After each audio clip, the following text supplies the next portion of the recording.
Shalom, salam sejahtera Bapak Ibu, Saudara-saudara, anak-anak yang dikasihi oleh Tuhan Yesus Kristus. Jumpa kembali bersama saya Pendeta Eka di dalam renungan firman Tuhan pada hari ini, hari Selasa 10 Mei 2022.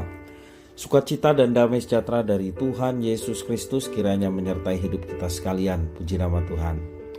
Pembacaan firman Tuhan hari ini sampai pada Mazmur yang ke-110. Kiranya firman Tuhan yang kita baca memberkati kita sekalian. Puji nama Tuhan. Mari Bapak Ibu Saudara-saudara, anak-anak yang dikasihi oleh Tuhan, sebelum kita akan merenungkan bagian firman Tuhan, kita akan berdoa terlebih dahulu. Tuhan Allah Bapa di surga yang kami puja sembah di dalam nama Tuhan Yesus, sungguh kami mengucapkan syukur dan terima kasih untuk kasih dan pemeliharaan Tuhan dalam hidup kami sampai hari ini. Dan kami mau terus memperdengarkan hati pikiran kami kebenaran firman Tuhan untuk menerangi jalan hidup kami. Terima kasih Bapa, berfirmanlah atas kami. Kami sedia mendengarkannya dan Kau menolong kami untuk kami dapat terapkan dalam hidup kami. Terpujilah namamu, demi nama Tuhan Yesus kami berdoa. Haleluya, amin. Mazmur 110. Mazmur Daud. Demikianlah firman Tuhan kepada Tuanku, duduklah di sebelah kananku sampai kubuat musuh-musuhmu menjadi tumpuan kakimu. Tongkat kekuatanmu akan diulurkan Tuhan dari Sion. Memerintahlah di antara musuhmu. Pada hari tentaramu, bangsamu merelakan diri untuk maju dengan berhiaskan kekudusan. Dari kandungan fajar tampil bagimu keremajaanmu seperti embun. Tuhan telah bersumpah dan ia tidak akan menyesal. Engkau adalah imam untuk selama-lamanya menurut Melkisedek. Tuhan ada di sebelah kananmu.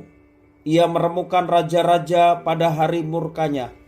Ia menghukum bangsa-bangsa sehingga mayat-mayat bergelimpangan. Ia meremukkan orang-orang yang menjadi kepala di negeri luas. Dari sungai di tepi jalan ia minum. Oleh sebab itu ia mengangkat kepala.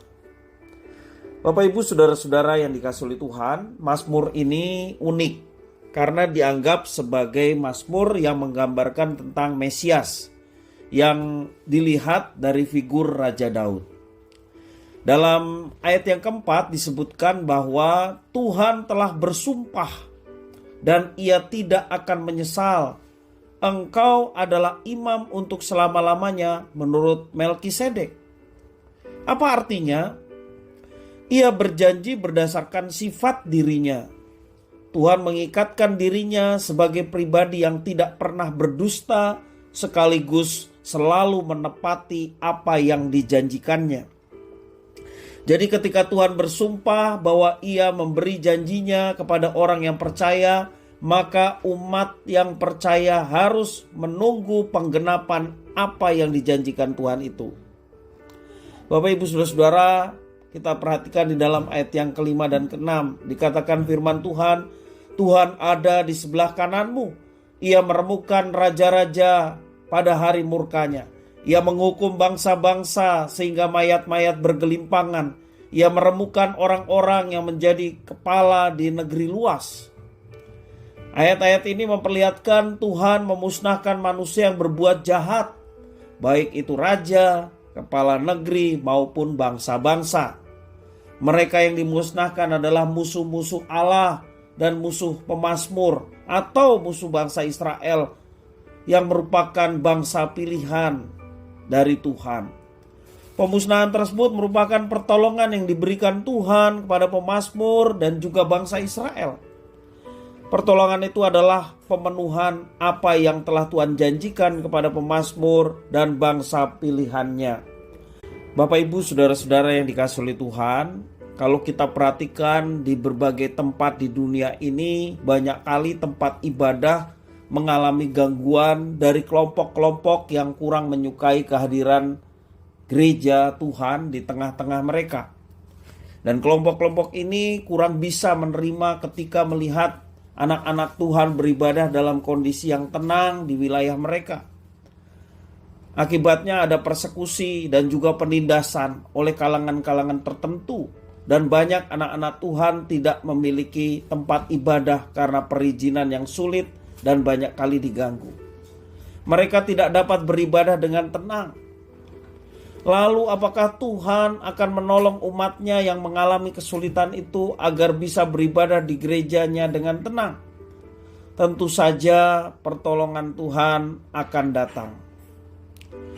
Hanya harus dipahami bahwa penggenapan apa yang Tuhan janjikan bukan berdasarkan kehendak kita, melainkan semata-mata hanya berdasarkan kehendak dan waktu dari Tuhan. Dalam masa menantikan pertolongan Tuhan akan datang banyak pencobaan yang bisa membuat iman kita menjadi goyah. Dan di sini anak-anak Tuhan harus tetap bertekun dalam iman, tetap bersekutu di antara saudara seiman, tetap menjalin hubungan intim dengan Tuhan secara pribadi, di dalam doa, demikian juga perenungan firman Tuhan, dan terus kita menantikan dengan setia apa yang Tuhan janjikan. Kita mesti meyakini bahwa apa yang Dia janjikan pasti Dia akan genapi, sebab Dia adalah Tuhan yang tidak pernah ingkar janji. Baik pertolongan Tuhan secara komunal kepada umatnya, demikian juga seperti yang dialami oleh pemazmur secara pribadi, bahwa pertolongan Tuhan itu selalu tepat pada waktunya. Nah, Bapak Ibu Saudara-saudara yang dikasihi oleh Tuhan, apapun persoalan, tantangan, baik kita secara pribadi maupun juga sebagai gereja Tuhan, mari kita tetap mengandalkan Tuhan, tetap yakin dan percaya bahwa ada Tuhan yang selalu memberikan pertolongan. Seperti pemazmur di bagian lain mengatakan, pertolonganku datangnya dari Tuhan yang menciptakan langit dan bumi. Mari kita beriman seperti pemazmur, bahwa pertolongan kita tidak lain adalah Tuhan.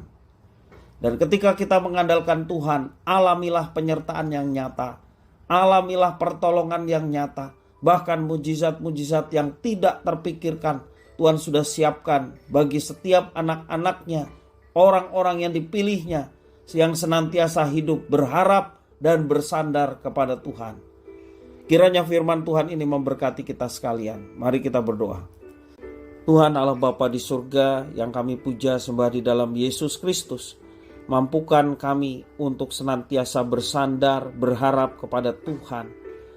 Dengan belajar dalam firman Tuhan bahwa pertolongan Tuhan tepat pada waktunya. Engkau senantiasa memberikan pembelaan kepada umat Tuhan yang senantiasa terus menjalani kehidupan bersama dengan Engkau. Pertolongan Tuhan, pembelaan Tuhan tepat pada waktunya. Karena itu kami tidak mau berpaling dari iman kepada Tuhan Yesus.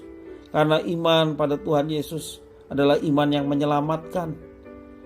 Baik keselamatan kami di masa yang akan datang dan penyertaan Tuhan di masa sekarang ketika kami masih berada di dunia ini.